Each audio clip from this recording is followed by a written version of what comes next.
Dear students, in the previous session, we have studied about the two classes of the tetrapods. They are the class Amphibia and then class Reptilia. In this session, we are going to study two more classes of the tetrapods. They are nothing but the class Apes and the class Mammalia.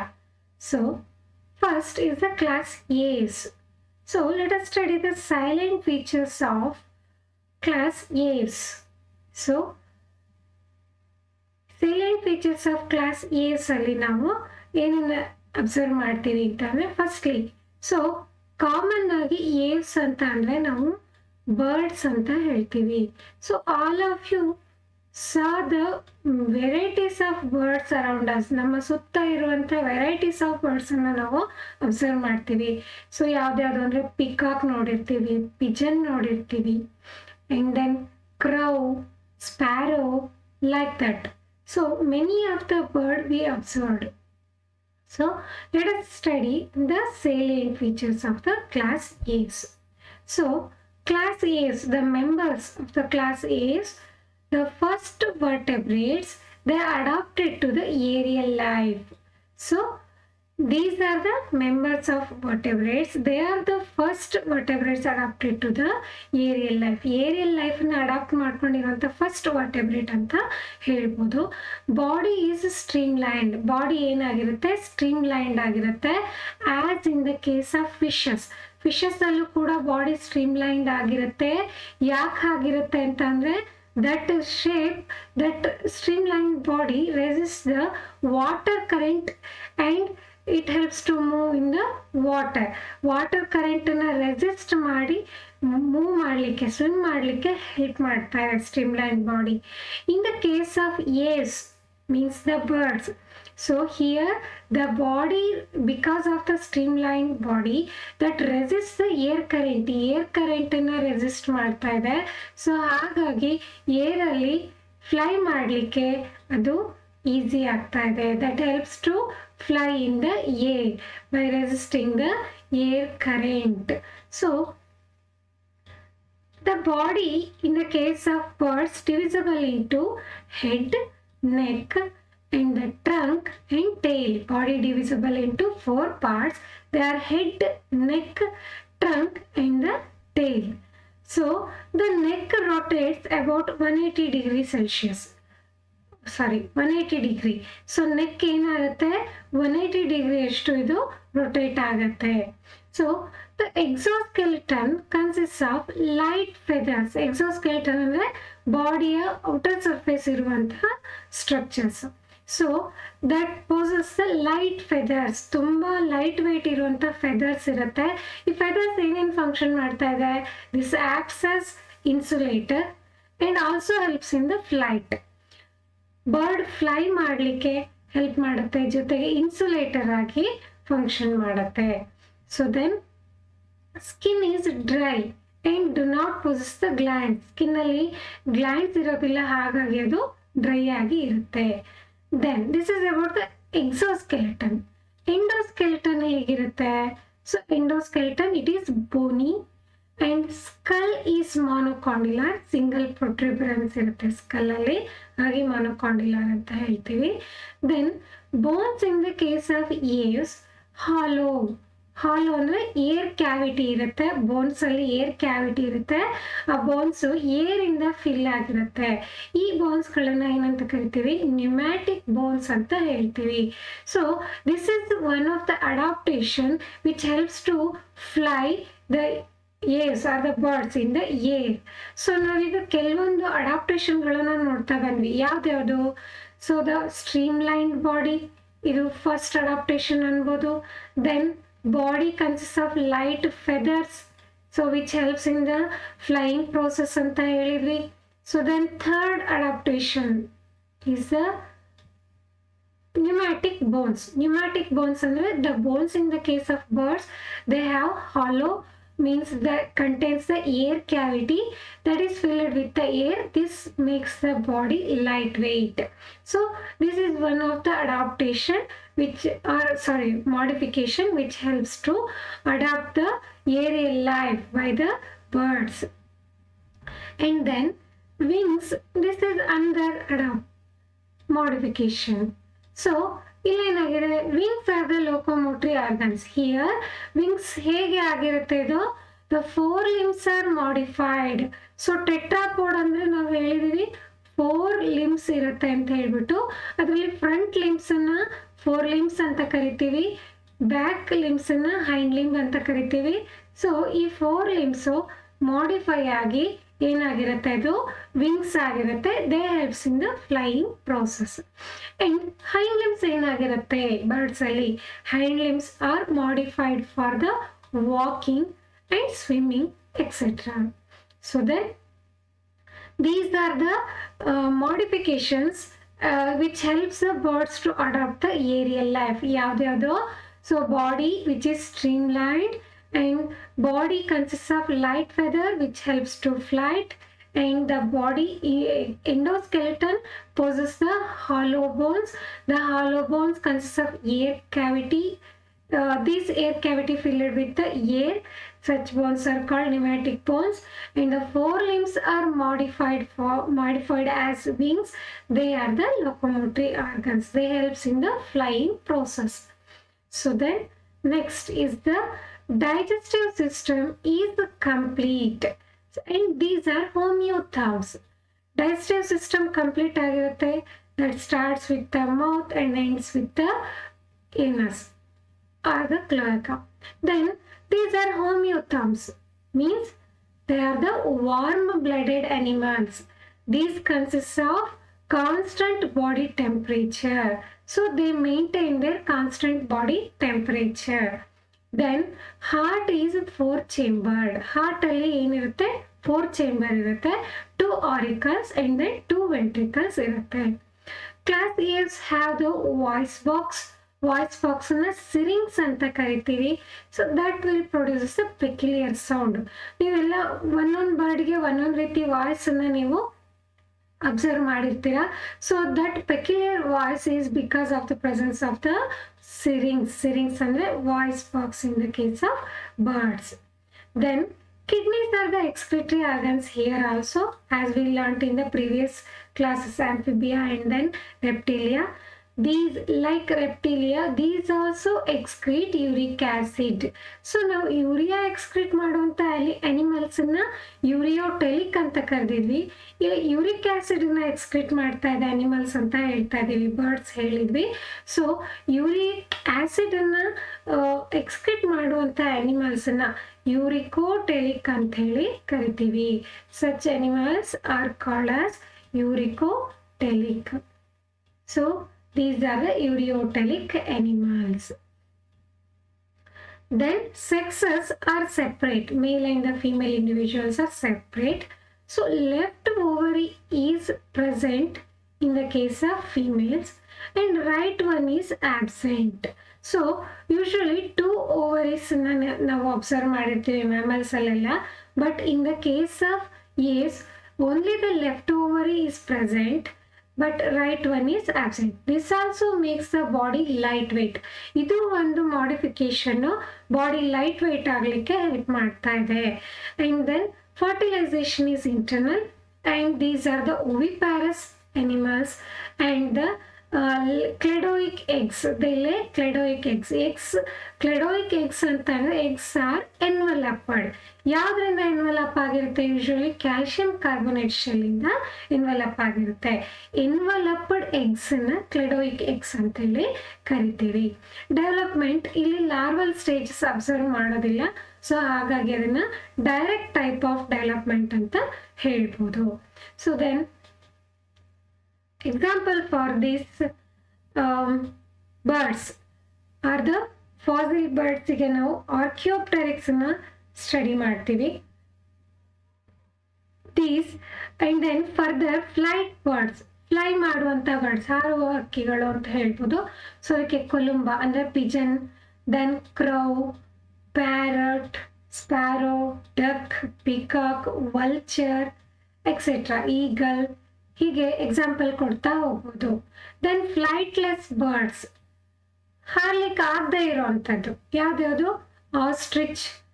So ostrich, these are also the flightless birds. kiwi, then emu, and then penguin. These are the flight examples for the flightless birds. So these are about the general features of the ears. ಒಂದ್ಸರಿ ನಾವು glance ಮಾಡೋದಾದ್ರೆ ಏನಂತ ನಾವು first observe ಮಾಡೋದೇನು, the birds are adapted to the aerial life. These are the first vertebrates adapted to the aerial life, and then the several modification helps to adapt the birds to aerial life.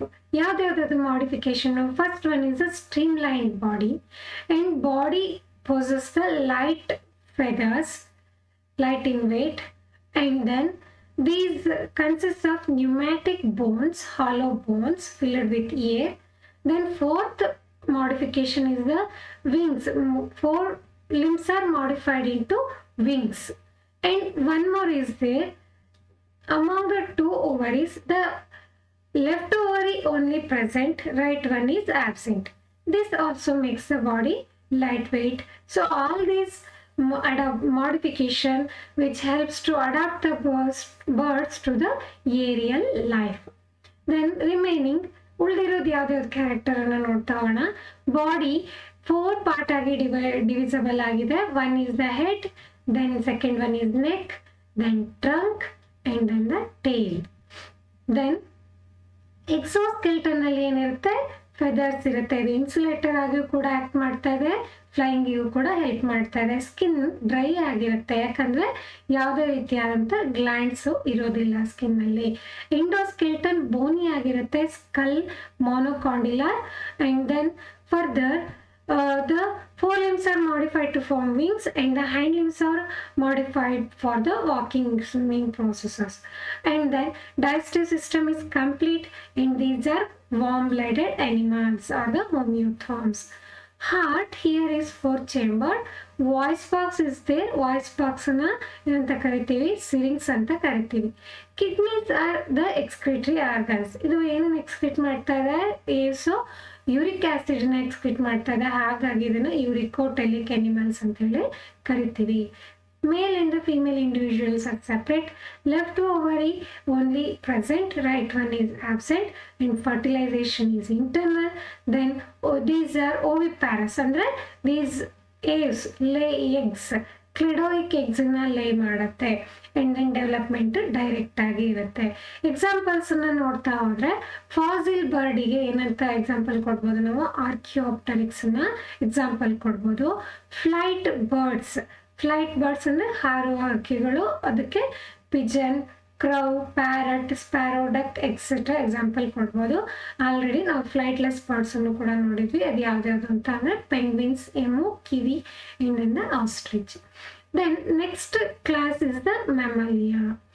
So we also belongs to the same class. ನಾವು ಕೂಡ ಅಂದರೆ human beings ಕೂಡ class ಮ್ಯಾಮಲಿಯಾಗೆ include ಆಗುವಂಥದ್ದು. Rest of the human beings, the tiger, lion, cheetah, dog, cat, rat, all these are belongs to the class mammalia. So ನಾವು characters ಅನ್ನು ನೋಡ್ತಾ ಹೋದ್ರೆ, these are the terrestrial tetrapods, terrestrial ಲೈಫನ್ನು adapt ಮಾಡ್ಕೊಂಡಿದೆ. So some of them secondarily adapted to the aquatic life. So ಕೆಲವೊಂದು secondarily aquatic ಆಗಿರುತ್ತೆ. ಅದು ಯಾವುದು ಅಂದರೆ ವೇಲ್ಸನ್ನ ಎಕ್ಸಾಂಪಲ್ ಕೊಡ್ಬೋದು. ದೆನ್ ದೀಸ್ ಆರ್ ಹೋಮಿಯೋಥರ್ಮ್ಸ್, ಅಂದರೆ ವಾರ್ಮ್ ಬ್ಲಡೆಡ್ ಅನಿಮಲ್ ಅಂತ ಹೇಳ್ಬೋದು.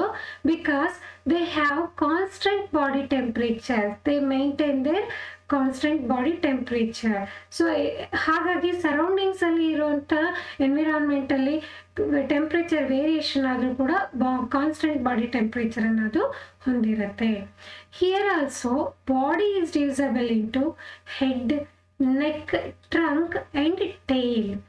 So then most of the characteristic features is it is because ನಾವು ಯಾಕೆ ಇದನ್ನ ಮ್ಯಾಮಲಿಯಾ ಅಂತ ಹೇಳಿ ಕರಿತೀವಿ ಅಂತ ಅಂದ್ರೆ, the mammals that shows the presence of milk producing glands.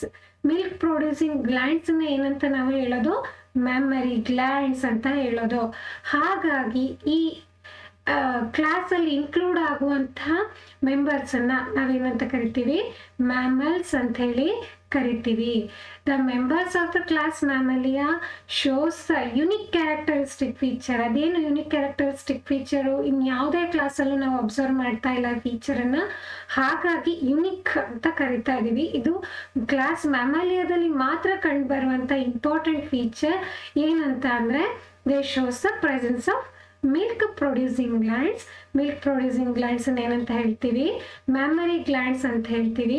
These mammary glands helps to secrete the milk and they helps to nourish their young once.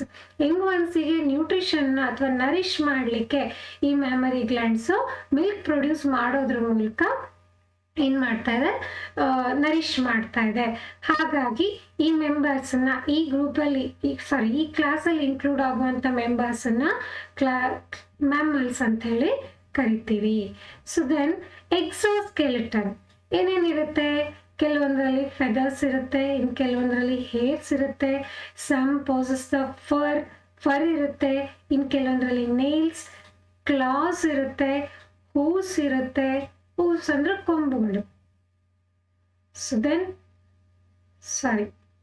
Whose ಅಂದ್ರೆ ಗೊರಸು ಅಂತ ಹೇಳ್ಬೋದು. ಕುದುರೆಗಳಲ್ಲಿ ಇರುತ್ತಲ್ವಾ, ಅದನ್ನ ಹೂಫ್ ಅಂತೇಳಿ ಕರಿತೀವಿ. ಸಿಂಗ್ಲರ್ ಅದನ್ನ ಹೂಫ್ ಅಂತ ಹೇಳ್ತೀವಿ. ಹೂಸ್ ಅಂತ ಅಂದ್ರೆ that is the plural form. Then they have pentadactyl limbs for the locomotion. 4 limbs, hand limbs ಇರುತ್ತೆ. ಲಿಮ್ಸ್ ಅಲ್ಲಿ 5 digits ಇರುತ್ತೆ, ಹಾಗಾಗಿ ಅದನ್ನ ಪೆಂಟಾಡಕ್ಟೈಲ್ ಲಿಂಬ್ ಅಂತ ಹೇಳಿ ಕರಿತೀವಿ. These having well developed external ears well develop ಆಗಿರುತ್ತೆ. ಇಯರ್ ಪಿನ್ನ ಕೂಡ ಇರುತ್ತೆ. So then digestive system is complete. Digestive system starts with the mouth, ends with the anus. And then upper in the lower abdominal cavity that is separated from the diaphragm made up of muscles. ಅಂದ್ರೆ muscular ಡಯಾಫ್ರಾಗಮ್ ಇಂದ abdominal ಕ್ಯಾವಿಟಿನ upper ಮತ್ತೆ lower cavity ಆಗಿ separate ಮಾಡ್ತಾ ಇದೆ. Muscular ಲೇಯರ್ನೇ ಏನಂತ ಕರಿತಾ ಇದೀವಿ, ಅದನ್ನ ಡಯಾಫ್ರಾಗಮ್ ಅಂತ ಹೇಳಿ ಕರಿತೀವಿ. Heart, here it is 4 chambered, 2 auricles and 2 ventricles are there. 2 auricles irutte, 2 ventricles irutte. So 4 chamber, the heart is there.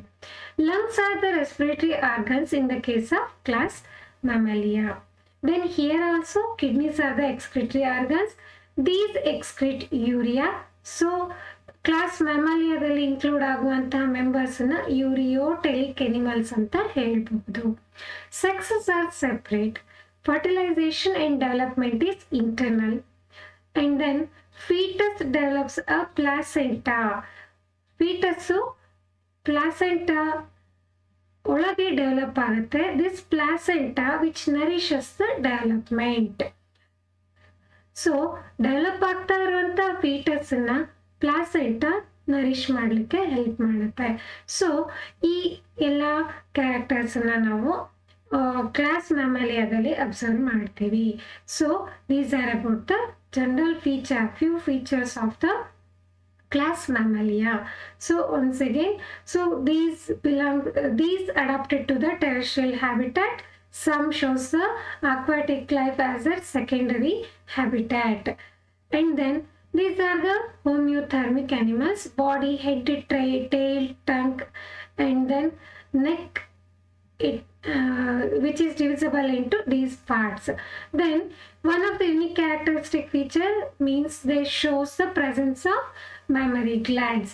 Exoskeleton ಅಲ್ಲಿ feathers, hairs, fur, nails, claws, hooves ಇರುತ್ತೆ. ಹಾಗೇನೆ pentadactyl limbs ಇರುತ್ತೆ, that is for the locomotion. External ears are well developed and digestive system is complete. Abdominal cavity is separated by a muscular diaphragm. This separates the cavity into upper and the lower abdominal cavity. Heart, which is 4 chambered. Lungs are the respiratory organs. Kidneys are the excretory organs and they excrete urea. So sexes are separate. Fertilization and development is internal. The fetus develops a placenta which provides nourishment. These are about the general features. ನಾವು example ನೋಡ್ತಾ ಹೋದ್ರೆ egg laying ಮ್ಯಾಮಲ್ಸಿಗೆ echidna ಮತ್ತೆ ಪ್ಲಾಟಿಪಸ್ನ example ಕೊಡ್ಬೋದು. So platypus in the echidna, these are the egg laying animals. Rest of these two remaining all are viviparous. Viviparous means they give birth to the young ones. So the mammals are viviparous means they give birth to the young ones. ತನ್ನನ್ನೇ ಹೋಲುವ ಇನ್ನೊಂದು ಜೀವಿಗೆ ಜನ್ಮ ಕೊಡುತ್ತೆ. So ಹಾಗಾಗಿ ಇದನ್ನ ವಿವಿಪ್ಯಾರಸ್ ಅಂತ ಹೇಳಿ ಕರಿತೀವಿ. ಸೊ ಎಗ್ ಲೇ ಮಾಡ್ತಾ ಇರುವಂಥ ಅನಿಮಲ್ಸ್ನ ಓವಿಪ್ಯಾರಸ್ ಅಂತ ಹೇಳ್ತೀವಿ. ಅನಿಮಲ್ಸನ್ನ ಯಂಗ್ ಒನ್ಸಿಗೆ ಬರ್ತ್ ಕೊಡ್ತಾ ಇರುವಂತಹ ಅನಿಮಲ್ಸ್ನ ವಿವಿಪ್ಯಾರಸ್ ಅಂತ ಕರಿತೀವಿ. These mammals are viviparous except these two. ಯಾವ್ದ್ಯಾವುದು? ಎಕಿಡ್ನ ಮತ್ತೆ platypus. So you are observing here. Platypus in the echidna, they are egg laying. Remaining all mammals are, they are the viviparous. Then flying mammal is there, that is the bat. Bat na ನಾವು ಬಾವುಲಿ ಅಂತ ಏನು ಹೇಳ್ತೀವಿ, they are the example for the flying mammal. Then aquatic mammal. ಕೆಲವೊಂದು mammals aquatic ಲೈಫನ್ನ adapt ಮಾಡ್ಕೊಂಡಿದೆ. ಅದು ಯಾವ್ಯಾವುದು ಅಂದರೆ whale, dolphin and hippocampus. So ಈ ಮೂರನ್ನ ನಾವು ಅಕ್ವಾಟಿಕ್ ಮ್ಯಾಮಲ್ಗೆ ಎಕ್ಸಾಂಪಲ್ ಕೊಡ್ಬೋದು.